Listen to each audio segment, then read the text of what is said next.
براءة من الله ورسوله إلى الذين عاهدتم من المشركين فسيحوا في الأرض 4 أشهر واعلموا أنكم غير معجز الله وأن الله مخزي الكافرين. وأذان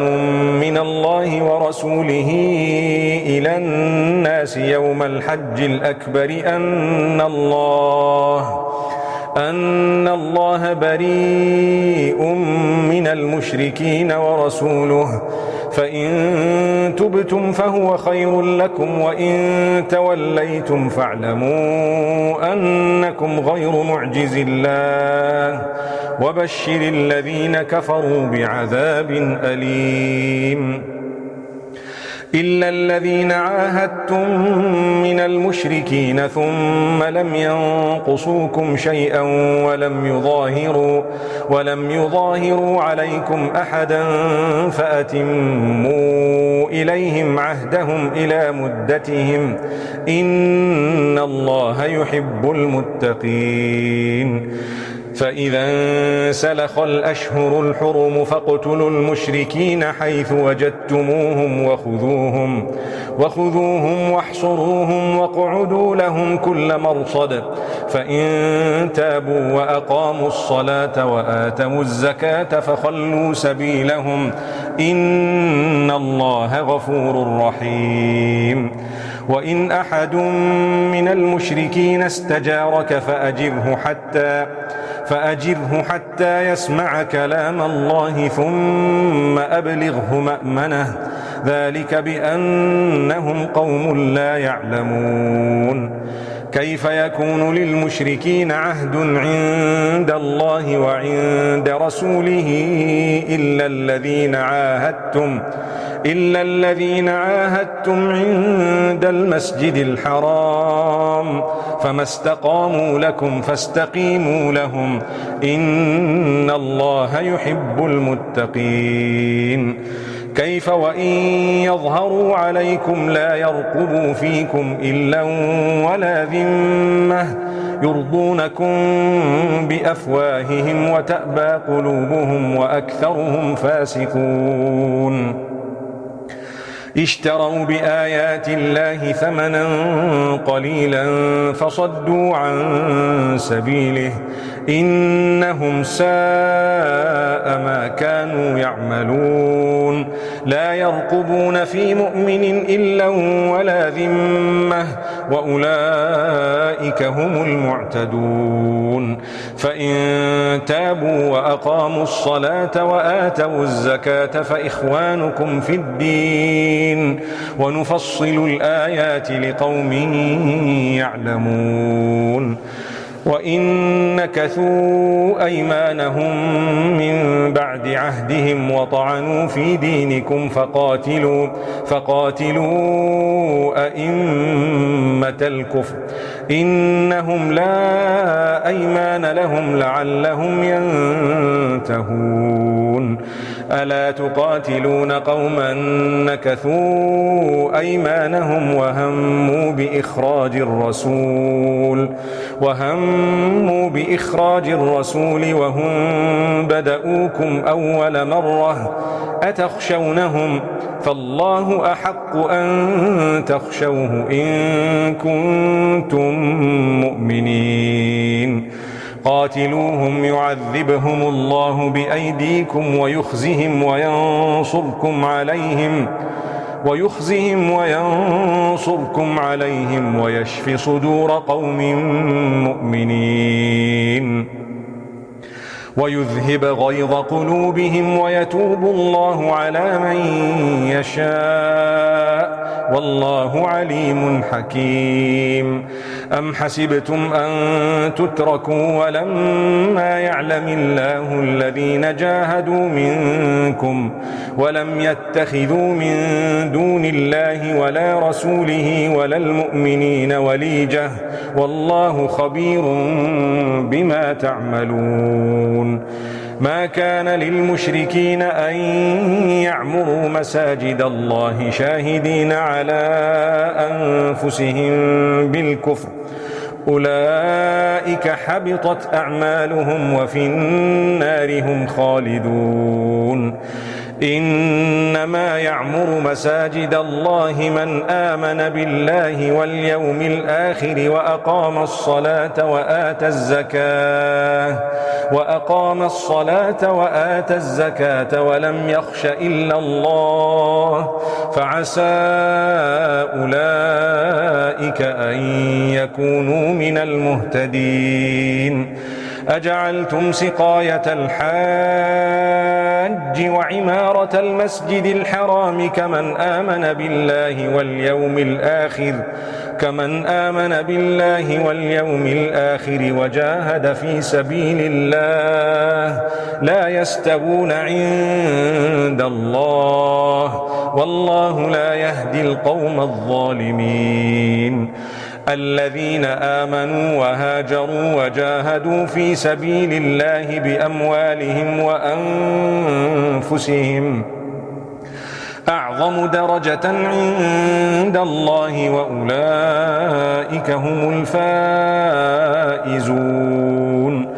يبشرهم ربهم برحمة منه ورضوان وجنات لهم فيها نعيم مقيم خالدين فيها أبدا إن الله عنده أجر عظيم. يا أيها الذين آمنوا لا تتخذوا آباءكم وإخوانكم أولياء إن استحبوا الكفر على الإيمان ومن يتولهم منكم فأولئك هم الظالمون. قل إن كان آباؤكم وأبناؤكم وإخوانكم وأزواجكم وعشيرتكم وأموال اقترفتموها وتجارة تخشون كسادها ومساكن ترضونها أحب إليكم من الله ورسوله وجهاد في سبيله فتربصوا حتى يأتي الله بأمره والله لا يهدي القوم الفاسقين. لقد نصركم الله في مواطن كثيرة ويوم حنين إذ أعجبتكم كثرتكم فلم تغن عنكم شيئا وضاقت عليكم الأرض بما رحبت ثم وليتم مدبرين. ثم أنزل الله سكينته على رسوله وعلى المؤمنين وأنزل جنودا لم تروها وعذب الذين كفروا وذلك جزاء الكافرين. ثم يتوب الله من بعد ذلك على من يشاء والله غفور رحيم. يا أيها الذين آمنوا إنما المشركون نجس فلا يقربوا المسجد الحرام بعد عامهم هذا وإن خفتم عيلة فسوف يغنيكم الله من فضله إن شاء إن الله عليم حكيم. قاتلوا الذين لا يؤمنون بالله ولا باليوم الآخر ولا يحرمون ما حرم الله ورسوله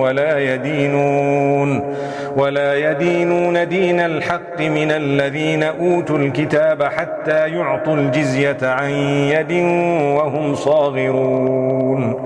وقالت اليهود عزير ابن الله وقالت النصارى المسيح ابن الله ذلك قولهم بأفواههم يضاهئون قول الذين كفروا من قبل قاتلهم الله أنى يؤفكون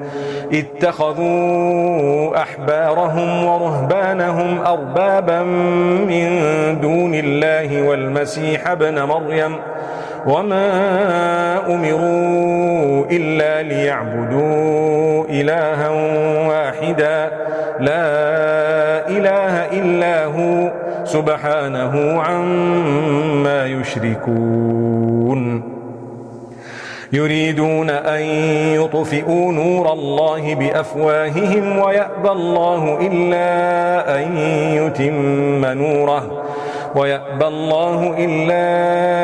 أن يتم نوره ولو كره الكافرون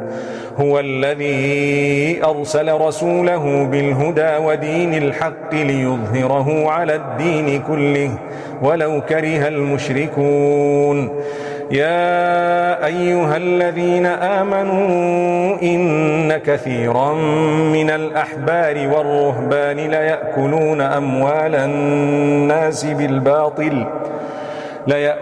أموال الناس بالباطل ويصدون عن سبيل الله والذين يكنزون الذهب والفضة ولا ينفقونها في سبيل الله فبشرهم بعذاب أليم يوم يحمى عليها في نار جهنم فتكوى بها جباههم وجنوبهم وظهورهم هذا ما كنزتم لأنفسكم فذوقوا ما كنتم تكنزون إن عدة الشهور عند الله 12 شهرا في كتاب الله يوم خلق السماوات والأرض منها 4 حرم ذلك الدين القيم فلا تظلموا فيهن أنفسكم وقاتلوا المشركين كافة كما يقاتلونكم كافة واعلموا أن الله مع المتقين إنما النسيء زيادة في الكفر يضل به الذين كفروا يحلونه عاما ويحرمونه عاما ليواطئوا عدة ما حرم الله فيحلوا ما حرم الله زين لهم سوء أعمالهم والله لا يهدي القوم الكافرين يا أيها الذين آمنوا ما لكم إذا قيل لكم انفروا في سبيل الله اثاقلتم إلى الأرض أرضيتم بالحياة الدنيا من الآخرة فما متاع الحياة الدنيا في الآخرة إلا قليل إلا تنفروا يعذبكم عذابا أليما ويستبدل قوما غيركم ولا تضروه شيئا والله على كل شيء قدير إلا تنصروه فقد نصره الله إذ أخرجه الذين كفروا ثاني اثنين إذ هما في الغار إذ يقول لصاحبه لا تحزن إن الله معنا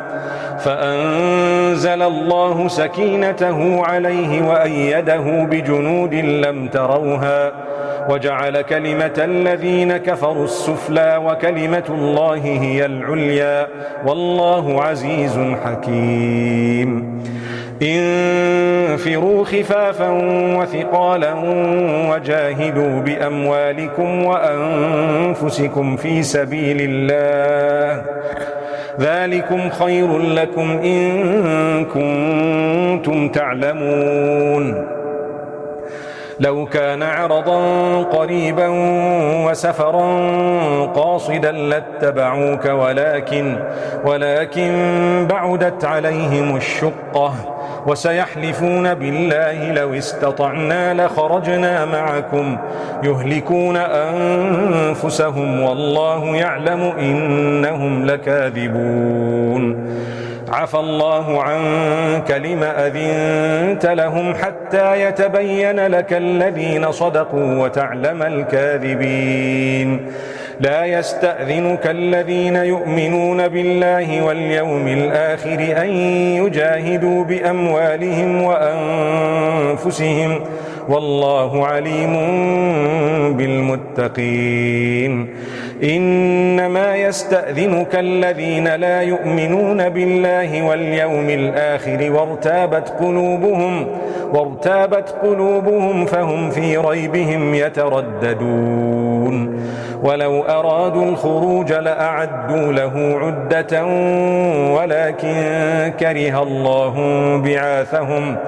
ولكن كره الله بعاثهم فثبطهم وقيل اقعدوا مع القاعدين لو خرجوا فيكم ما زادوكم إلا خبالا ولأوضعوا خلالكم يبغونكم الفتنة وفيكم سماعون لهم والله عليم بالظالمين لقد ابتغوا الفتنة من قبل وقلبوا لك الأمور حتى جاء الحق وظهر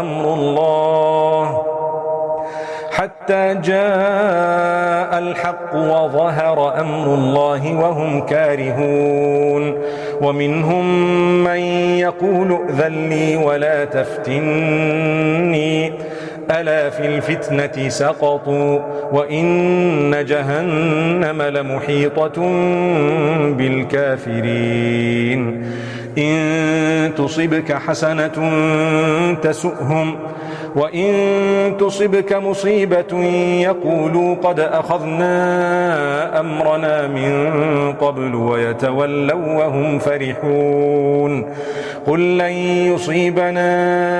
إلا ما كتب الله لنا هو مولانا وعلى الله فليتوكل المؤمنون قل هل تربصون بنا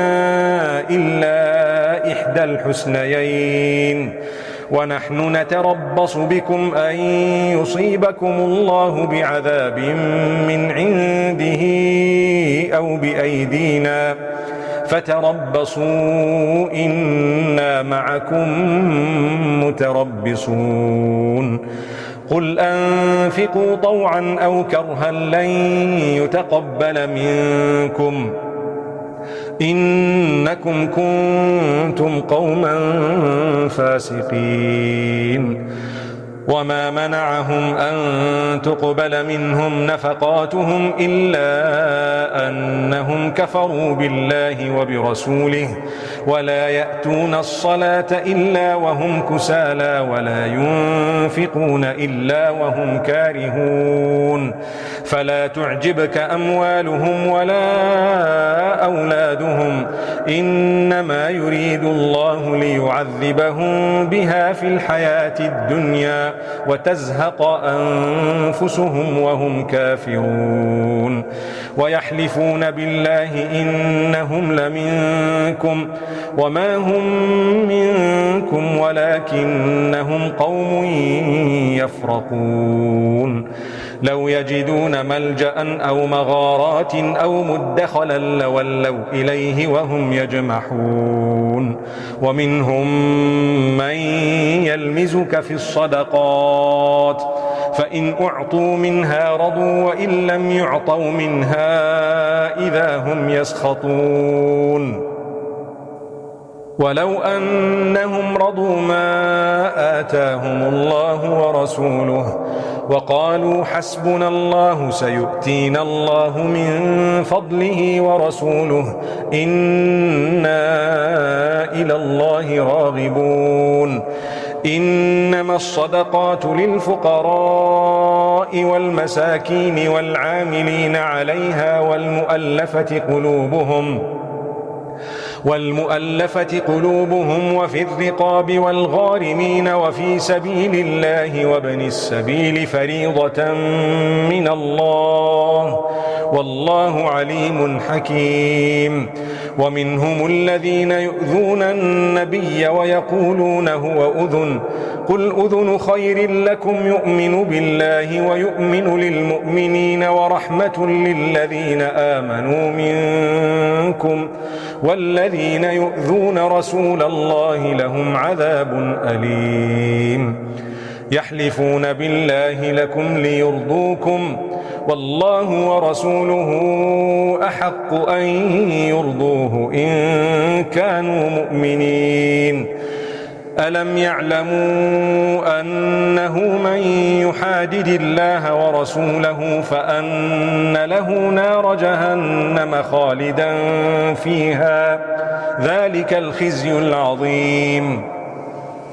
يحذر المنافقون أن تنزل عليهم سورة تنبئهم بما في قلوبهم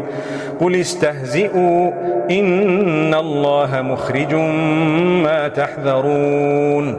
ولئن سألتهم ليقولن إنما كنا نخوض ونلعب قل أبالله وآياته ورسوله كنتم تستهزئون لا تعتذروا قد كفرتم بعد إيمانكم إن نعف عن طائفة منكم نعذب طائفة بأنهم كانوا مجرمين المنافقون والمنافقات بعضهم من بعض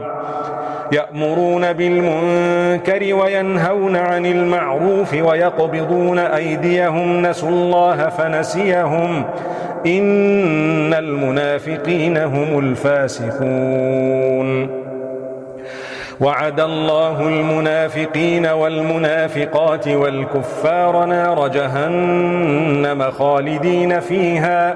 هي حسبهم ولعنهم الله ولهم عذاب مقيم كالذين من قبلكم كانوا أشد منكم قوة وأكثر أموالا وأولادا فاستمتعوا بخلاقهم فاستمتعتم بخلاقكم كما استمتع الذين من قبلكم فاستمتعوا بخلاقهم فاستمتعتم بخلاقكم كما استمتع الذين من قبلكم بخلاقهم وخضتم كالذي خاضوا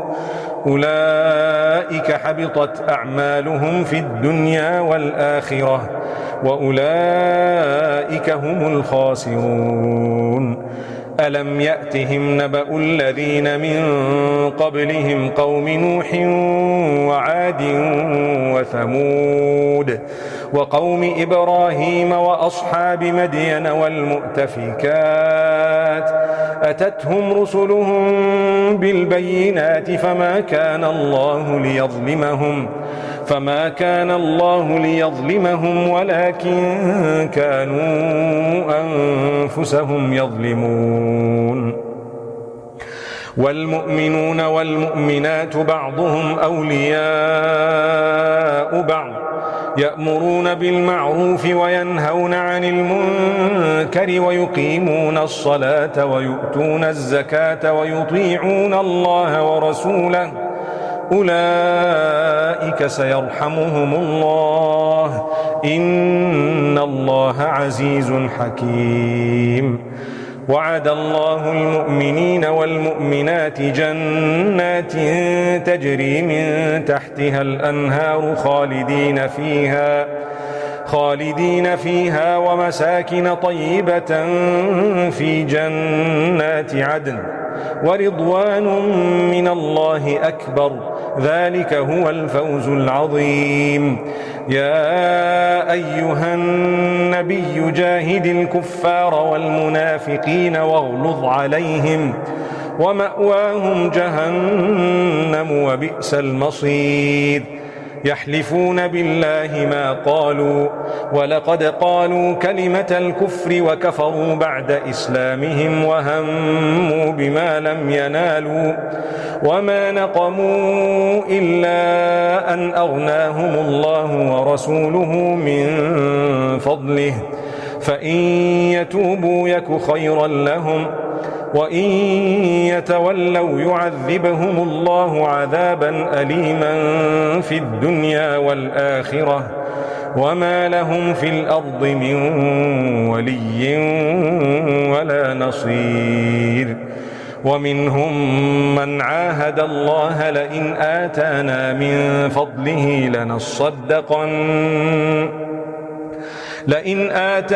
من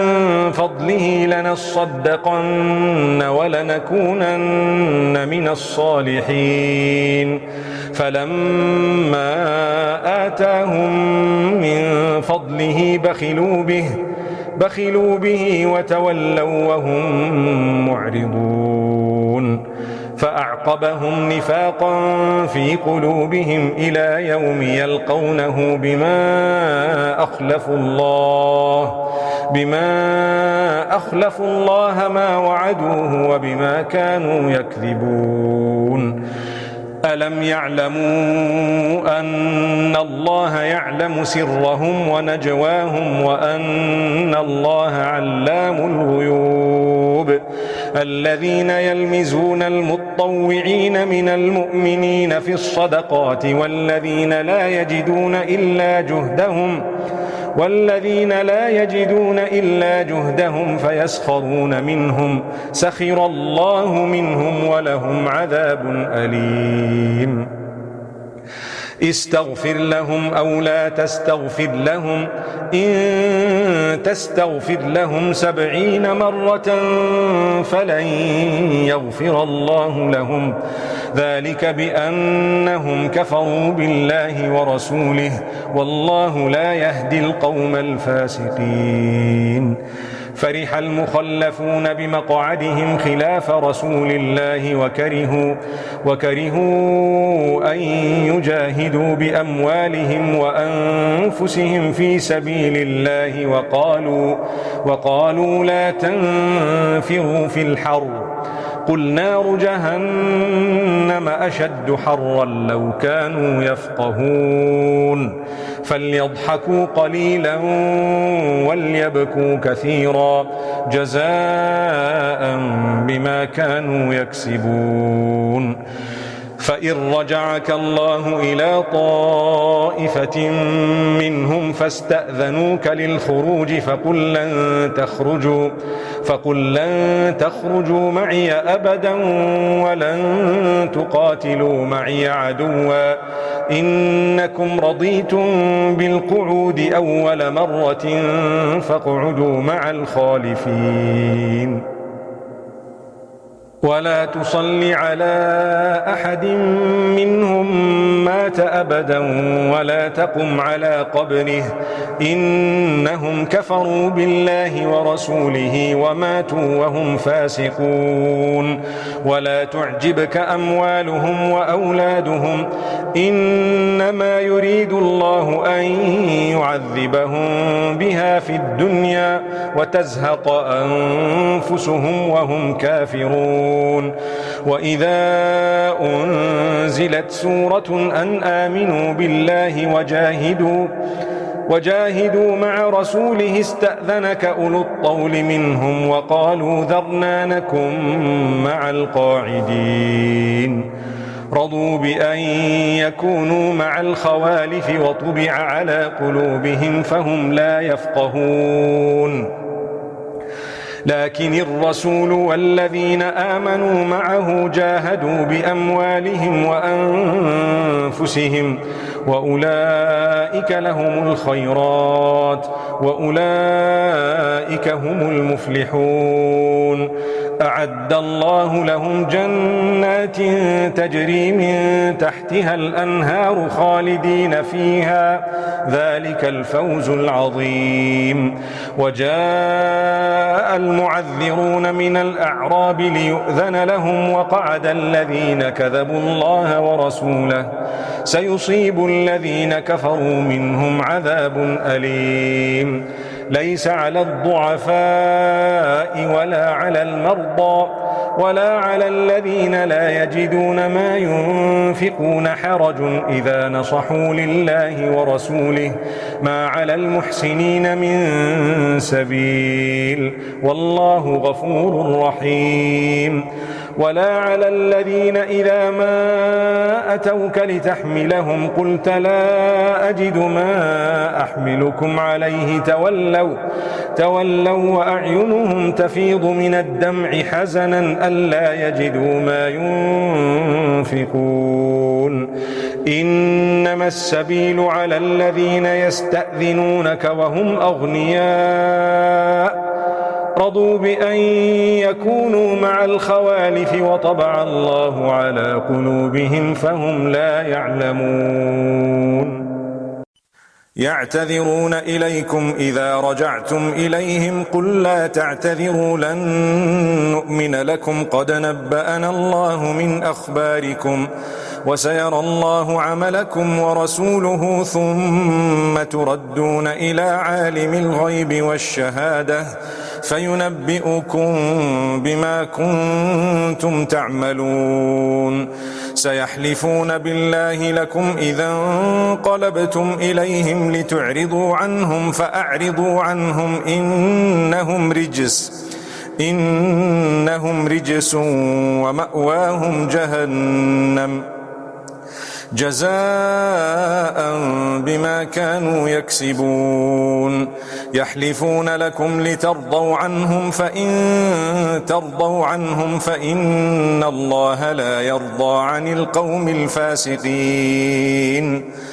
الأعراب أشد كفرا ونفاقا وأجدر ألا يعلموا حدود ما أنزل الله على رسوله والله عليم حكيم. ومن الأعراب من يتخذ ما ينفق مغرما ويتربص بكم الدوائر عليهم دائرة السوء والله سميع عليم. ومن الأعراب من يؤمن بالله واليوم الآخر ويتخذ ما ينفق قربات عند الله وصلوات الرسول ألا إنها قربة لهم سيدخلهم الله في رحمته إن الله غفور رحيم. والسابقون الأولون من المهاجرين والأنصار والذين اتبعوهم بإحسان رضي الله عنهم ورضوا عنه وأعد لهم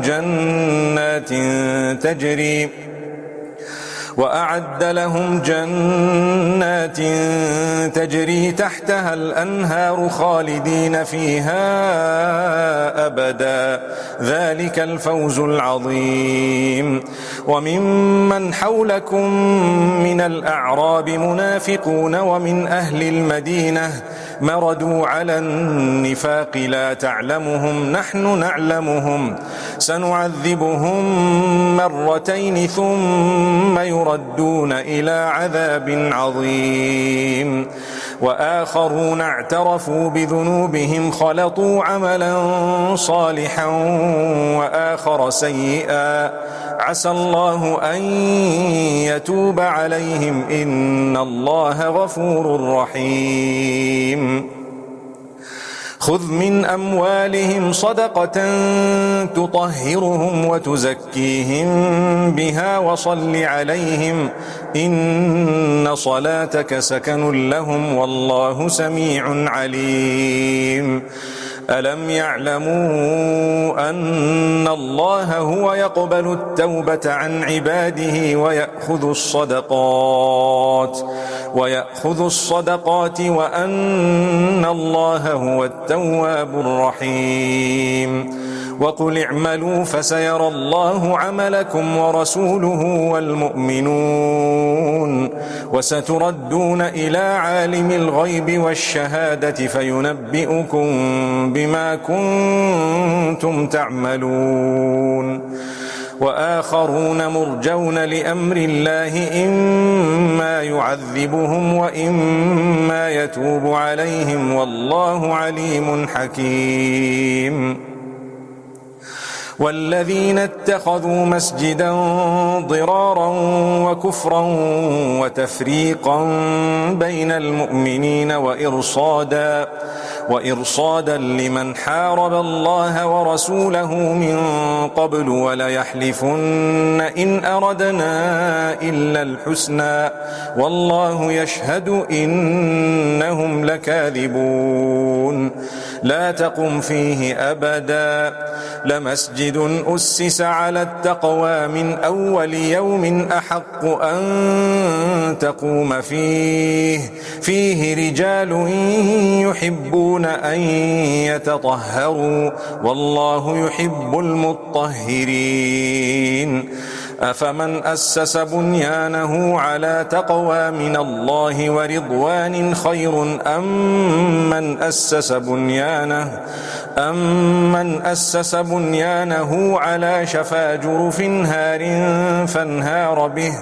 فانهار به في نار جهنم والله لا يهدي القوم الظالمين. لا يزال بنيانهم الذي بنوا ريبة في قلوبهم إلا أن تقطع قلوبهم والله عليم حكيم. إن الله اشترى من المؤمنين أنفسهم وأموالهم بأن لهم الجنة يقاتلون في سبيل الله فيقتلون ويقتلون وعدا عليه حقا في التوراة والإنجيل والقرآن ومن أوفى بعهده من الله فاستبشروا ببيعكم الذي بايعتم به وذلك هو الفوز العظيم. التائبون العابدون الحامدون السائحون الراكعون الساجدون الآمرون بالمعروف والناهون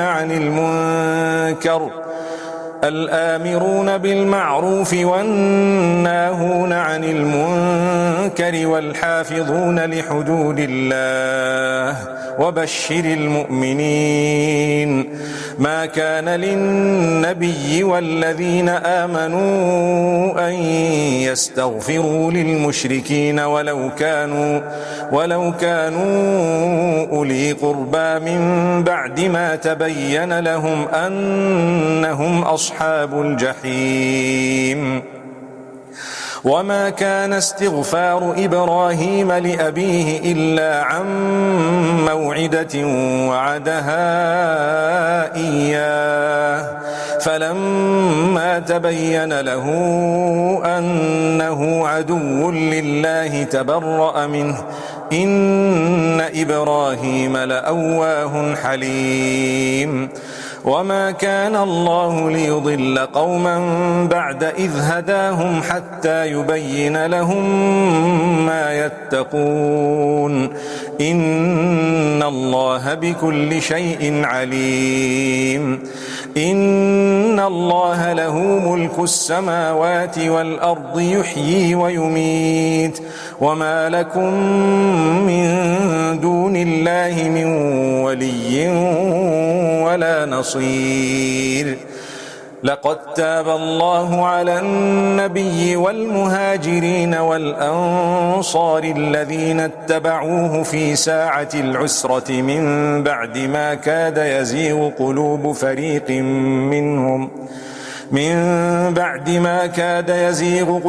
فريق منهم ثم تاب عليهم إنه بهم رءوف رحيم. وعلى الثلاثة الذين خلفوا حتى إذا ضاقت عليهم الأرض بما رحبت وضاقت عليهم أنفسهم وظنوا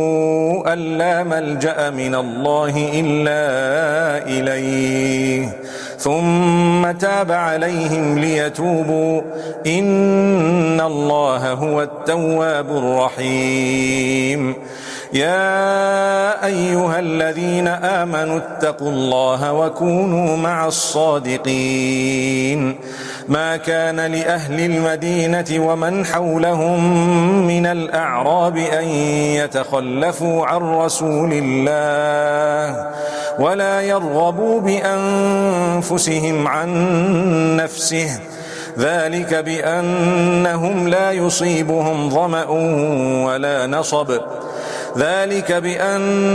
لا يصيبهم ظمأ ولا نصب ولا مخمصة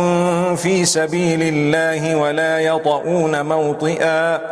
ولا يطؤون موطئا يغيظ الكفار ولا ينالون من عدو نيلا إلا كتب لهم به عمل صالح إن الله لا يضيع أجر المحسنين ولا ينفقون نفقة